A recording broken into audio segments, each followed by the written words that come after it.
abordaremos o processo do filosofar na educação infantil, faremos uma aula diferenciada. Num primeiro momento, buscaremos apresentar algumas razões que justificam a importância da filosofia na educação infantil e no próprio ensino fundamental. Desenvolveremos uma atividade com as próprias crianças, tentando, desta forma, apresentar como é que se dá o processo de materialização do processo do filosofar. E a primeira questão que muitas vezes é colocada é a seguinte: para que a filosofia para as crianças? Por que será que é necessário? Será que de fato é? Eu me recordo que quando eu estava acompanhando este debate, já então no final do século passado, algumas pessoas questionavam, será que de fato era possível? Eu mesmo, quando vi pela primeira vez, será que isso pode tornar-se uma realidade? É possível reproduzir o debate acadêmico num ambiente para as crianças? Mas e aí uma outra questão já foi colocada. Será que é esta a finalidade? Não há razão. Existe a possibilidade de se pensar já este momento da filosofia para as crianças? Teremos que, neste momento, estudar os filósofos, reproduzir o debate acadêmico? Como veremos nesta aula, não é esta a finalidade da filosofia para as crianças. Mas o que poderá ser abordado quando nós falamos de filosofia para as crianças? A primeira ideia do Cícero, ele diz assim, que a natureza instalou em nossas mentes um desejo insaciável de ver a verdade. E o que é a verdade? Aqui eu gostaria de me valer da concepção da Marilena Chauí. Nós buscamos conhecimentos toda vez que desejamos resolver um determinado problema. E desta forma, é sempre a tentativa de encontrarmos uma solução e vermos as coisas de um modo bastante particular. É sempre a tentativa de nós mesmos encontrarmos as razões ou o modo de ser das próprias coisas. Assim, este desejo de busca pela verdade, ele está presente, então, já no momento da nossa concepção e na sequência. Vamos lá. A segunda ideia. A filosofia, ela alimenta-se dos sentimentos mais profundos gerados no interior dos seres humanos. Sentimentos como espanto, a admiração, fazem parte já do momento da nossa educação, já na educação infantil. O Platão dizia que o processo do filosofar, ele nasce desta admiração, do espanto, do assombro, da tentativa de nós encontrarmos soluções para os nossos problemas. É a partir desta perspectiva que já dá para começar, mesmo na educação infantil, nas primeiras séries do ensino fundamental, dá para nós trabalharmos com a filosofia. E outras razões vão sendo apresentadas, então, a partir de agora. Uma outra razão que justifica a importância da filosofia é de que ela resiste a toda forma de naturalização do universo humano. Existem setores da sociedade que é muito comum nós percebermos a tentativa de dizer assim, olha, é sempre assim, não tem jeito, e já cria-se na criança a ideia de que as coisas são naturais. E quando eu digo que algo é natural, logo nesta ideia está implícita uma outra, qual seja, se é natural, não pode ser modificado. Mas, desde cedo, a criança tem o desejo, e ela consegue perceber que as coisas, necessariamente, elas não são imutáveis. As coisas, elas são contingentes. Então, o que é uma coisa contingente? É aquilo que está posto, mas que pode ser visto de forma diferente. Vamos em frente? Uma outra ideia. O mundo humano, então, ele não é determinado, não é natural. Os fatos humanos, eles têm uma característica histórica. E se eles têm essa dimensão histórica, logo, eles podem ser modificados.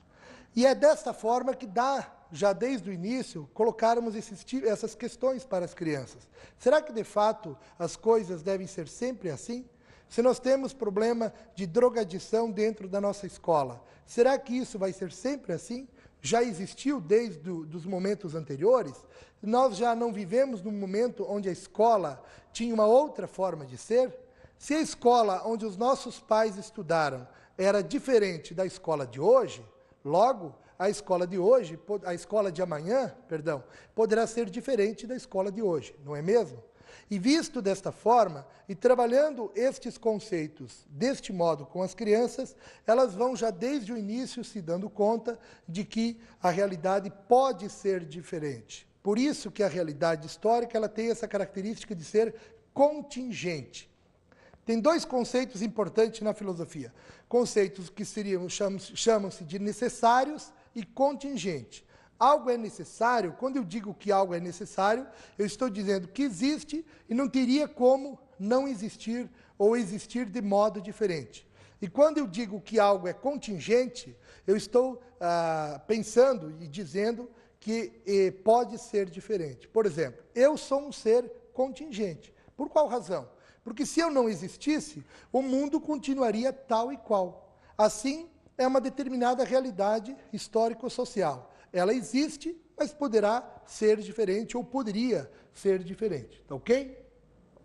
Então as crianças, pegando aquela própria ideia do Cícero, que ele percebeu isso lá na história antiga, que já está presente no desejo, é inato, está presente na vontade do ser humano, esta busca pela verdade, este sentimento de tentar questionar aquilo que já está posto, faz parte da própria natureza, vamos dizer assim, do ser humano. É inato, está presente, então, nas diferentes gerações. E é com este sentido que a gente pode ver esta ideia. As crianças, então, elas gostam de perguntar, de investigar, né? Tem um momento na fase da criança que a gente costumamos dizer que é a fase dos porquês, né? Por que de determinada coisa? Se nós nos valermos deste sentimento que já está, então, presente nas nossas crianças, e nós, a partir dali, começarmos a exercer aquilo que costuma se chamar de comunidade de investigação, nós poderemos colocar todos os temas, passar por este momento de reflexão no próprio ambiente escolar. Tem uma frase que não há nada sobre o qual a filosofia não possa se debruçar.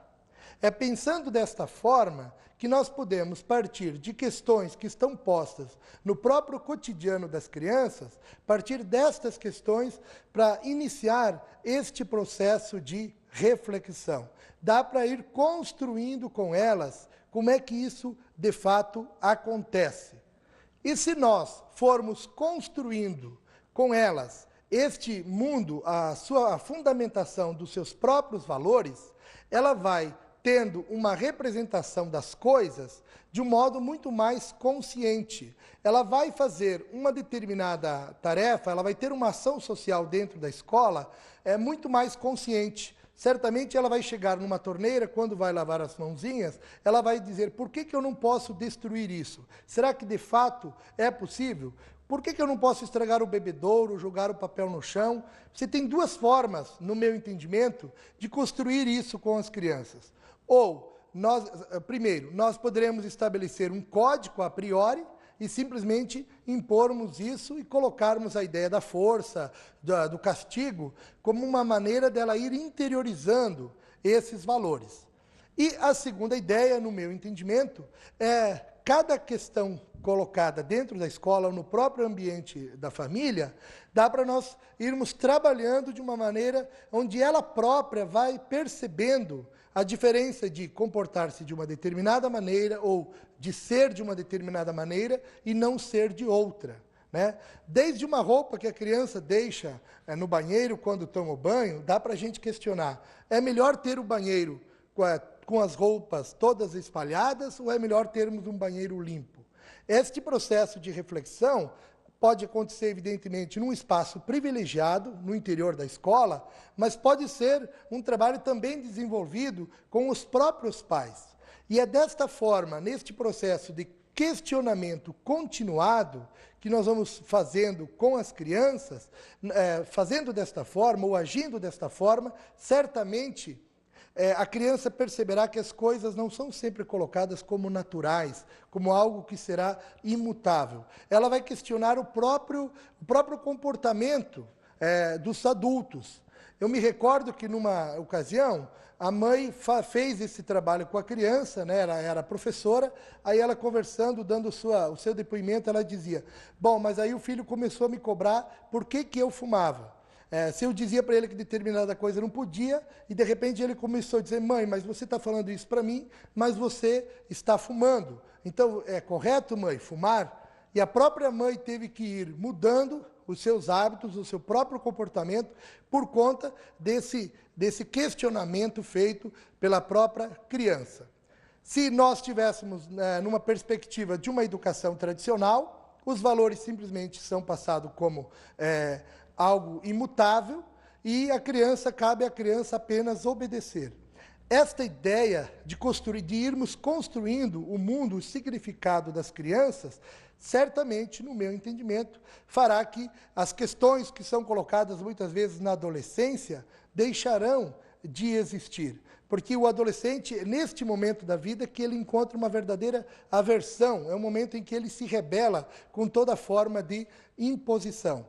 Mas se os valores vão sendo construídos e interiorizados, se nós vamos fazendo este questionamento desde um momento, desde um primeiro momento, quando a criança chega na escola, certamente ele será de forma diferente. O modo dele ser no próprio ambiente escolar será diferente. Eu fui diretor de uma escola por 4 anos, e hoje, analisando a experiência, os erros que cometemos, eu e uma outra colega, eu diria que se fosse diretor novamente, construiria com as crianças todo aquele código de valores, o regimento interno, eu discutiria com elas cada tópico, até sobre o uso do boné, a maneira, por que o uniforme? Eu posso impor, mas eu também posso questionar, será que não é melhor? Quais as razões que justificam o porquê do uniforme? Então, coisas, uma vez acordadas, acertadas, certamente a criança vai compreender porque ela própria combinou com a gente como é que nós poderíamos agir. Para ilustrar um fato real, eu trabalho com a filosofia de 5º a 8º ensino médio e já trabalhei vários anos. E sempre desenvolvi com eles uma proposição. Eu disse, olha, porque vocês sabem como professores que quando alguém vai falar, os outros às vezes riem, fazem gozações, né, tiram sarro do que uma determinada criança falou. Então eu combinei com eles, eu apresentei 2 proposições e disse a eles, depois de feita a discussão, vamos votar, e aquilo que for votado será lei. De todas as séries, desde a 5ª até o 3º ano do ensino médio, foi assim, eu disse a eles, olha, primeira coisa, quando alguém fala, todo colega pode rir do que o outro falou. Só que quando você for falar, se você riu, se você for falar, o outro também poderá rir de você. Então, esta é a proposição 1. Segunda ideia, segunda proposta. Quando alguém falar, por mais insignificante que seja aquilo que ele falou, por mais que eu considere que aquilo não tem sentido, ninguém vai rir. Todo mundo ficará em silêncio. Por outro lado, quando eu falar, o colega também não poderá rir. Daí, na 5ª, 8ª, eu saía da sala, deixava eles fazendo uma conversa interna e voltava. Em todos os locais, eles preferiram optar pela proposta 2. E aí, depois deles dizerem porque eles queriam a 2, eu questionava por quê. Eles próprios iam mostrando que era muito mais vantajoso conviver numa sala de aula, onde um respeitaria, haveria uma tolerância, né, embora eles não tivessem utilizado esse conceito, mas a ideia básica que me foi passada é que haveria uma tolerância, uma aceitação e todo mundo poderia sentir-se bem. Desta forma, eu teria 2 maneiras. Ninguém ri quando o colega fala, estou impondo, uma questão vertical, mas os valores podem ser construídos sobre uma base horizontal. E é desta forma que a filosofia, então, pode ser pensada. Nós podemos falar de filosofia para crianças ou nos valermos de um outro conceito que está sendo muito difundido, que no meu ponto de vista tem um valor até maior, que seria educação para o pensar. Em Florianópolis, existe um grupo já bastante grande divulgando essa ideia do educação para o pensar. Eles produziram novelas as chamadas novelas filosóficas, a partir de contextos tirados da própria realidade brasileira. Aquela ideia do Lippmann, que ele desenvolve nos Estados Unidos, é evidente, tem um grande valor, uma grande razão de ser, mas são elementos tirados da própria realidade norte-americana. Já hoje, existe no Brasil pessoas dedicadas à produção de material didático voltado para a nossa própria realidade brasileira.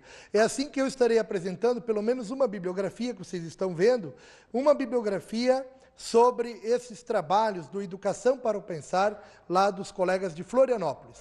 Agora, vamos então para algumas sugestões metodológicas.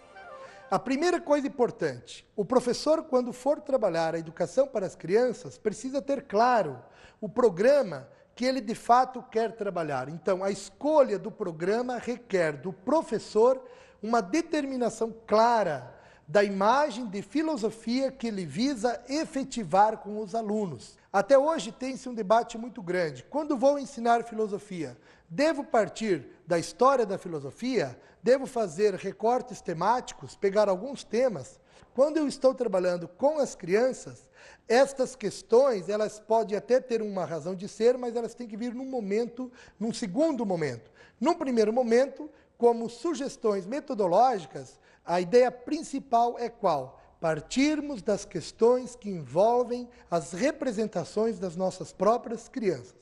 Esta é a primeira ideia fundamental que necessita ser observada se desejarmos ter uma interseção com os nossos alunos. E a segunda ideia como sugestão metodológica. O processo se dá através da ironia, e ironia em grego seria indagar, questionar. Então, o processo da pergunta, ele é um modo mais eficaz para que nós possamos abrir um debate. Quando eu coloco uma determinada questão, como, por exemplo, o que é a verdade? O que é a mentira? E a fofoca? O que vocês entendem por este conceito fofoca? Será que no momento em que nós estamos aqui na escola, existe fofoca? Quando que alguém está falando a verdade? Então, é desta forma, ó, problematizar uma determinada situação é um momento importante para que a criança própria vá se colocando essas questões, de que ela possa ir percebendo, como falamos anteriormente, de que é possível pensar de forma diferente do que já está posto, né? Uma segunda ideia, o processo maiêutico, esta é a ideia clássica. O método maiêutico, nesta questão da problematização, torna-se muito fecundo. Uma criança apresenta uma resposta, você, sobre a resposta que ela apresentou, pode problematizar a resposta dela, tornando-se uma nova pergunta, fazendo que uma outra criança se posicione, pode ter na ideia, então, opiniões divergentes, e à medida em que as crianças vão crescendo com a ideia de que existem opiniões diferentes sobre um assunto, e mesmo assim elas estão convivendo, brincando, vai crescendo aí a ideia da democracia. Quem participa, quem produz o diálogo, quem exercita a ideia do diálogo, está produzindo, evidente, só pode produzir isso num ambiente democrático. Desta forma, o debate, ele precisa ter esta característica, então, de ser participativo, envolver as várias crianças, criando com ela, lembram-se daquela ideia anterior, primeiro fazer um acordo entre elas sobre como é que vai se dar este debate. Tudo aquilo que a gente vai conversar com as crianças, combinar previamente como que isso vai acontecer. Então, este debate ele tem que ter uma característica de ser aberto. Por quê? Porque não é necessário fecharmos questões como prontas e acabadas. Lembram-se que na filosofia, as perguntas são muitas vezes tão ou mais importantes do que as próprias respostas. Assim, dá para se deixar num momento, no final de uma aula, interrogações, debates, assim, questões para que a criança própria possa ir em casa, continuar pensando, tentando encontrar uma resposta, que ela mesma então possa ir construindo este mundo de significados, né? E é claro que um debate, ele precisa ter essa característica de ser bastante fundamentado. Daí a razão de ser do preparo teórico do próprio professor. O professor precisa, eu me recordo, numa certa feita, participei de uma palestra, onde o professor dizia assim que Alguns professores, aquele conferencista, dizia que alguns professores estavam apenas uma página na frente dos seus alunos. É claro que aqui o professor precisa estar várias páginas, no sentido que ele tem que ter lido bastante, estar bem fundamentado, para que ele vá construindo com as crianças estes conceitos, que a criança saia da aula, que não seja um mero debate sem sentido, mas precisa ter um avanço, uma questão progressiva. O professor pode trazer um conceito de um determinado autor, pedir para que as crianças se posicionem, né, e assim por diante. Então, agora nós vamos fazer um exercício real de como é que isso poderia se dar. Apenas gostaria de considerar que nós vamos fazer isso aqui no estúdio onde estamos trabalhando e a criança ela está saindo do seu habitat. Mas, de qualquer forma, vamos tentar fazer, então, a materialização daquilo que estamos apresentando até o presente momento.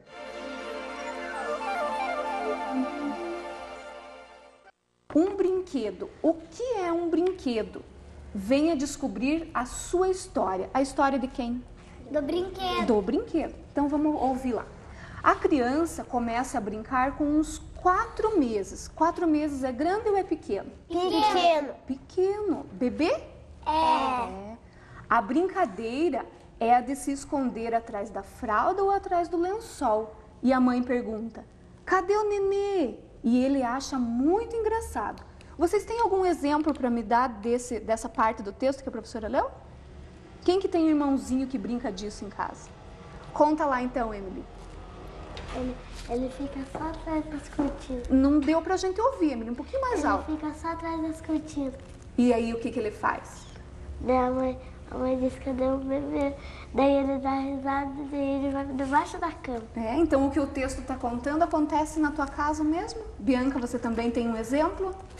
O meu irmãozinho vai atrás da cortina da sala e fica fazendo assim. E eu falo, tutu, ela... Ele acha engraçado. Então vamos dar continuidade lá. Depois dessa fase aí que o nenê brinca com a fraldinha, vem os brinquedos que já existem há milhares de anos. Até o século XVIII, esses brinquedos eram feitos por artesãos da família. Vocês sabem o que são artesãos da família? Mariana. Artesão é uma pessoa que faz em casa o brinquedo. E você tem algum exemplo para me dar desses brinquedos feitos em casa? Edilson. O meu pai faz carrinho de rolimão para mim. De rolimã? É. Carrinho de rolimã? Bianca. E meu pai vai ser aqueles telefones com um copinho de Yakult, passa um fio e põe umas pedrinhas dentro. E funciona? Para brincar funciona? Funciona. Então, artesão é quem faz esses brinquedos sem precisar usar uma máquina, né? Sem precisar ser numa fábrica. Ainda hoje, é comum a mãe fazer bonecas e o pai fazer carrinhos para os filhos. Lembra que o Edilson contou que o pai dele fez um carrinho de rolimã? Muitos brinquedos de hoje eram coisas dos adultos. Por exemplo, a perna de pau. Vocês já viram alguém brincando de perna de pau? Eu já andei de perna. Na frente do colégio tinha uma festa que a irmã deu pra nós e tinha perna de pau. E como que é essa brincadeira da perna? É assim, a gente tem uns degrauzinhos assim a gente sobe nos degraus e começa a andar. É isso, Mariana? Você viu também? Sim. E se tem poça, a gente pode fazer uma perna de pau para andar na poça. Vocês sabiam que antigamente a perna de pau não era um brinquedo, era justamente para poder atravessar um lugar que estava alagado, que tinha muita lama, por isso que eles usavam perna de pau. Na verdade, não era um brinquedo, depois que foi transformado num brinquedo. E o ursinho de pelúcia foi criado no século XIX. Será que isso é pouco ou muito tempo? Muito tempo já, né? E ele também não era brinquedo, não. Ele era usado como almofadinha de alfinetes. Cadê a nossa Lilica? Atrás da Mariana, Lilica. Pega lá, Mariana. Então, olha lá. A Lilica, antes dela ser, se ela tivesse vivido lá no século XIX, ela não ia ser o brinquedo, a nossa Lilica. Ela ia servir para quê? Para colocar alfinete e agulha. Isso mesmo. Ela ia ter uma função, né? Será que brinca... Diga, Mariana. Por causa que agora eles usam uma almofadinha vermelha para colocar. Será que sempre tem que ser vermelho? Não, pode ser de qualquer cor. Qualquer cor, qualquer tipo, né? Diga, Rafael. Porque nas costureiras também tem uma almofadinha para colocar alfinete, agulha. Para não perder, né, Edilson? A minha mãe, ela tem um salão, se for que nem eu sentar, ela tem uma almofadinha que é de madeira e em cima, quando a gente senta, ela faz assim. Então a almofada para ela é para o trabalho dela. Isso? Então vamos voltar a falar um pouquinho sobre brincadeira. Será que brincar é sempre divertido? Diga, Bianca. É, Então explique. porque se a gente não tem nada para fazer, a gente vai lá e pega uma boneca e brinca. Eu quero ouvir a opinião de todo mundo. Mariana. E também se a gente tá assim querendo fazer alguma coisa assim e a gente não tem nada pra fazer, a gente pega algum brinquedo nosso e brinca. Brinca de dedo com o nosso brinquedo. Será que às vezes, ou sempre, ou nunca, não sei, será que brincar dá trabalho? Diga, Rafa. Não, Você acha que não? Então justifique. por causa que a gente, se a gente quer brincar de boneca, é só a gente carregar a boneca no colo. Então não é trabalhoso. Não, E organizar uma brincadeira, será que dá trabalho? não. Você acha que não, Mariana? Justifique então. Por causa que a gente tá com vontade de fazer aquela coisa, por causa que a gente quer brincar. Daí a gente organiza e brinca. Emily, na sua opinião, a gente pode brincar sem usar brinquedo? Pode. Pode? Então, cite uma brincadeira que a gente pode brincar sem usar brinquedo. Do que você brinca que não há necessidade de um brinquedo? Mãe pega. Mãe pega, Edilson. Brincar de mãe se esconde. Mãe se esconde, Rafa.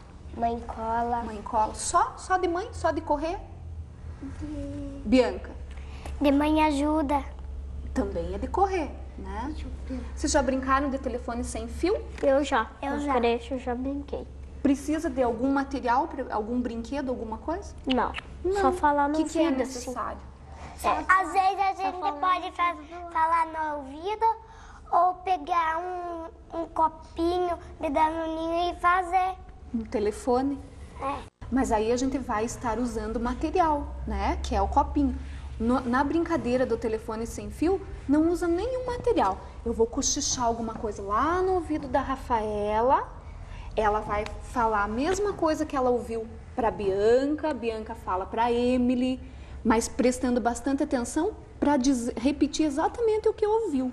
A Emily fala lá para Mariana, a Mariana fala para o Edilson. E daí, quando a Mariana fala pra mim, eu tenho que levantar da cadeira, ir lá no meio de alguma parte, que nem aqui, e falar o que era. Isso. E quando a gente está brincando com bastante gente, sempre sai algumas coisas muito engraçadas, porque algumas pessoas no meio não conseguem prestar atenção adequadamente, né? Sai coisa que às vezes a pessoa não falou. É muito engraçado. Diga, Edilson. Que nem se a Mariana fala pra mim, eu vou lá, eu saio da cadeira, vou lá no meio, que nem daqui, vou lá no meio e falo o que era. E às vezes saem umas coisas que não existiam, né? Que não foram faladas. Hoje, depois de toda essa conversa que a gente teve a respeito de brincar, de brincadeira, a professora vai colocar aqui algumas figuras. Vamos tirar a Lilica daqui um pouquinho. Vocês vão escolher uma dessas figuras aqui que mais representem como que ficou o pensamento de vocês, como vocês se sentiram na aula de hoje, tá? Então, enquanto eu vou colocando, vocês já vão pensando. Dá pra pegar outro? Você que sabe, Edilson.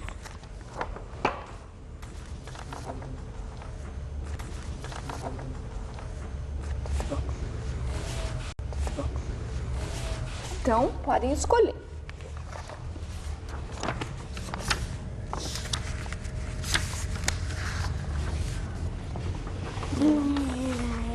Eu também vou escolher uma. Deixe-me ver a qual que eu vou escolher. Essa.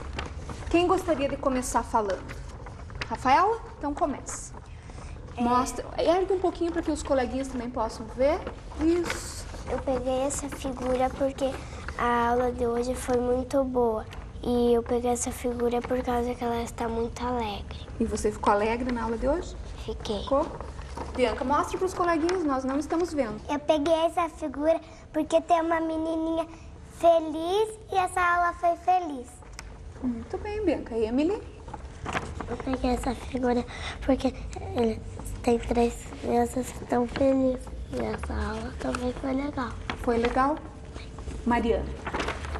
Eu peguei esse menino por causa que ele tá alegre e eu se senti muito alegre nessa aula. Você se sentiu alegre nessa aula?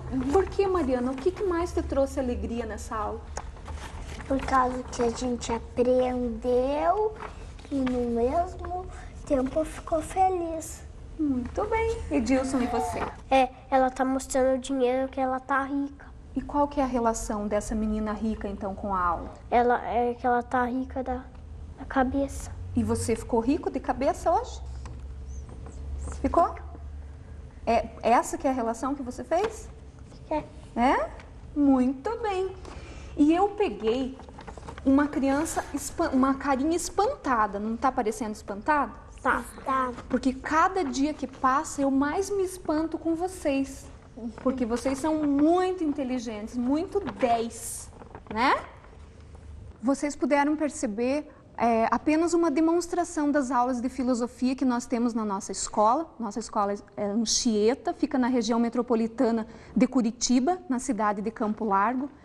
E eu gostaria de deixar como incentivo para que todas vocês adotem a filosofia em sala de aula. Com certeza, em pouco tempo, vocês vão perceber a grande evolução dessas crianças, no sentido da aprendizagem e do crescimento como pessoa. Como vocês puderam, então, observar nesta aula com as crianças, foi, então, apenas uma tentativa de materialização de como se dá o processo do filosofar na educação infantil. É claro que, embora pela razão do nosso tempo ser bastante curto, não foi possível desenvolver os temas e fazer um fechamento. Mas, só como um exemplo, naquele momento em que a professora se abaixa ali e vai demonstrar como é que ocorre essa brincadeira do telefone sem fio, ela termina a fala dizendo que, muitas vezes, aquele menino que vai para o centro e diz o que ele ouviu no final, já não era a mesma informação recebida no primeiro momento, né? Se você considerar o tema da fofoca, você daria para abordar naquele momento com a criança como é que se dá a comunicação num ambiente de fofoca. Uma pessoa diz algo, a outra criança acrescenta e cria-se então um problema de relacionamento interpessoal quando se tem um ambiente semelhante ao telefone sem fio. Então, da brincadeira, desses materiais apresentados pela professora, dava para continuar perfeitamente aprofundando esse tema, inclusive abrir novamente o assunto na aula da semana seguinte e assim por diante, ok? Agora, eu gostaria de fechar o nosso trabalho apenas com esta frase de Sófocles. Ele diz o seguinte: um homem, embora sábio, nunca deve se envergonhar de aprender mais e deve abrir a sua mente. A filosofia tem por vocação essa pretensão, contribuir para que nós, no cotidiano, estejamos com a nossa mente aberta, sempre disposto a aprender mais.